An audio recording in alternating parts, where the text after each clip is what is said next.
ఎడారిలో సెలయేర్లు. ఫిబ్రవరి 8. ఇదిగో, నేను యుగ సమాప్తి వరకు సదాకాలము మీతో కూడా ఉన్నానని వారితో చెప్పెను. మత్తయి సువార్త 28:20. జీవితంలో సంభవించే మార్పులు, సంఘటనల గురించి భయంగా కనిపెట్టకు. నువ్వు దేవునికి చెందిన వాడివి గనక ఆయన వాటన్నిటి నుండి నిన్ను విమోచిస్తాడన్న నిరీక్షణతో ఎదురుచూడు. ఇప్పటిదాకా నిన్ను ఆయన కాపాడాడు. ఆయన చేతిని గట్టిగా పట్టుకొని ఉండు. అన్ని ఆపదలలోనూ క్షేమంగా నడిపిస్తాడు. నువ్వు నిల్చోటానికి కూడా శక్తి లేకుండా ఉన్నప్పుడు తన చేతుల్లోకి నిన్ను ఎత్తుకుంటాడు. రేపేం జరుగుతుందో అని దిగులు పడకు. నిన్ను ఈ రోజంతా కాపాడిన నీ నిత్యుడైన తండ్రి రేపు రాబోయే అన్ని రోజుల్లోనూ నిన్ను కాపాడుతాడు.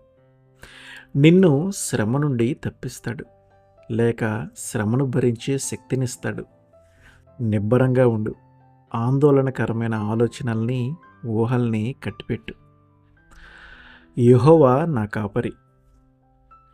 ఒకప్పుడు నా కాపరి కాదు, మరెప్పుడో నా కాపరి కాదు, ఇప్పుడు యెహోవా నా కాపరి. ఆదివారం, సోమవారం అన్ని రోజుల్లో ఆయన నా కాపరి. జనవరి నుండి డిసెంబర్ దాకా ఎక్కడైనా, చైనాలోనైనా, శాంతి కాలంలోనైనా, యుద్ధంలోనైనా, సమృద్ధిలోనైనా, కరువులోనైనా యెహోవా నా కాపరి. నీకోసం మౌనంగా ఏర్పాట్లు ఆయనే చేస్తాడు. పొంచి ఉన్న వలలో నువ్వు పడకుండా నీ మార్గదర్శి ఆయనే. ఆయన సంరక్షణలో ఉన్నావు నీవు. నీకోసం ఏర్పాట్లు తప్పకుండా చేస్తాడు. నిన్ను విస్మరించడు. దేవుని విశ్వాస్యతలో నిశ్చితంగా ఉండు.